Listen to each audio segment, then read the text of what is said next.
আমরা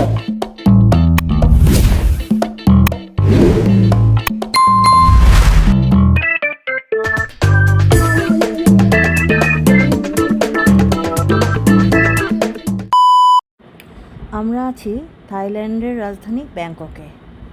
আজকে আমাদের ব্যাংককের শেষ দিন, শেষ মুহূর্তে সব কেনাকাটা চলছে। এখন আমরা আছি সিয়ামে। এখান থেকে আমরা চলে গেলাম প্রাতুনাম এরিয়াতে। প্রাতুনামে ইন্ডাস স্কোয়ারে আমরা কিছু কেনাকাটা করলাম, খাওয়া দাওয়া করলাম। আগের ব্লগে আমি এর বিস্তারিত দেখেছি। প্রাতুনামে এখানে কয়েকটাই হালাল শপ আছে, সেখানে আমরা দুপুরে খাওয়া দাওয়া করেছিলাম। সেখানে আমরা একটা ইন্ডিয়ান তামিল থালি অর্ডার দিয়েছিলাম, যদিও এটা থাইল্যান্ডের মুসলিমদের দ্বারা পরিচালিত। তারপরে এখানে থাই কুজিনের পাশাপাশি ইন্ডিয়ান কুজিনও অ্যাভেলেবেল ছিল, আপনারা একটু খুঁজলেই পেয়ে যাবেন। তারপরে আমরা আবার মেট্রো করে আর একটা শপিং মলে গেলাম। থাইল্যান্ডের মেট্রোকে বলা হয় বিটিএস। আপনারা সবসময় বিটিএস করে যাতায়াত করবেন, এতে যানজটে পড়বেন না, কারণ ব্যাংককে কিন্তু প্রচুর যানজট থাকে। এতে আপনাদের খরচ কম হবে এবং সময়ও বাঁচবে। এভাবে আপনারা বিটিএস ইউজ করে থাইল্যান্ডের বিশেষ করে ব্যাংককের বিভিন্ন জায়গায় যেতে পারেন। সারা ব্যাংকক শহরটাই এই মেট্রো রেল আছে কম বেশি। আমরা নানা এরিয়া থেকে বিভিন্ন জায়গায় গিয়েছি।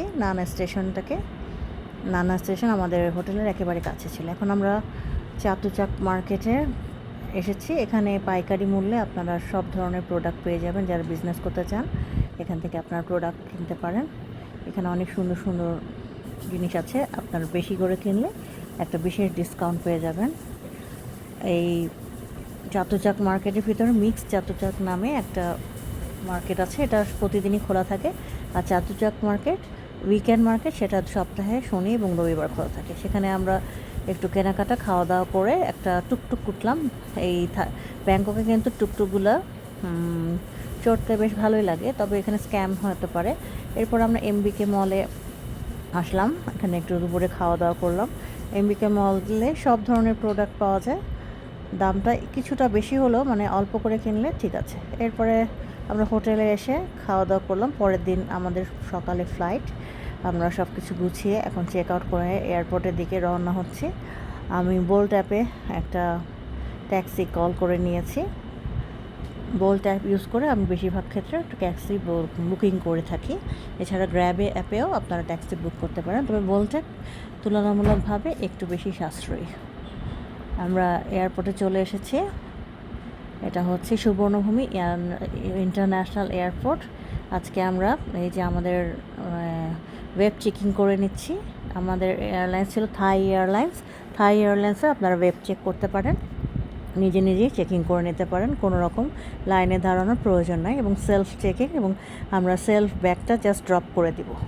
আমাদের হাতে পর্যাপ্ত সময় আছে, তাই আমরা এখন চলে যাচ্ছি লাউঞ্জে। আপনারা প্রায়োরিটি পাস যদি আপনাদের কাছে থাকে বিভিন্ন ব্যাংকের, তাহলে প্রায়োরিটি পাস ইউজ করে আপনার ফ্রিতে এই লাউঞ্জগুলো অ্যাক্সেস নিতে পারেন এবং সেখানে আপনারা খাওয়া দাওয়া খেতে পারেন।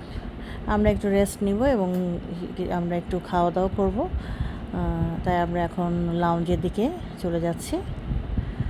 এই সুবর্ণভূমি এয়ারপোর্টটা কিন্তু অনেক বড়। আমরা লাউঞ্জে চলে আসলাম। আমাদের লাউঞ্জটা ছিল মিরাকেল লাউঞ্জ। এছাড়া বিজনেস ক্লাসের প্যাসেঞ্জারদেররাও কিন্তু এই লাউঞ্জগুলো ফ্রিতে ইউজ করতে পারে। মিরাকেল লাউঞ্জের কয়েকটাই আছে এই সুবর্ণভূমি এয়ারপোর্টে। আমরা একটাতে চলে আসলাম। এখানে পরিমাণে বেশ ভালো খাবার দাবার ছিল। আমি একটু কেক, একটু সালাদ আর একটু এগ নিয়ে নিলাম। সালাদগুলোর অপশন কিন্তু ভালো, যারা লাউঞ্জে ইউজ করেছেন তারা জানেন যে এখানে প্রচুর পরিমাণে সালাদ থাকে, আর cold drinks, unlimited soft drinks সবই আছে। আমরা একটু এখন সময়টা পার করছি। তারপর খাওয়া দাওয়া করে আমরা এখানে প্রেয়ার রুমে যাব।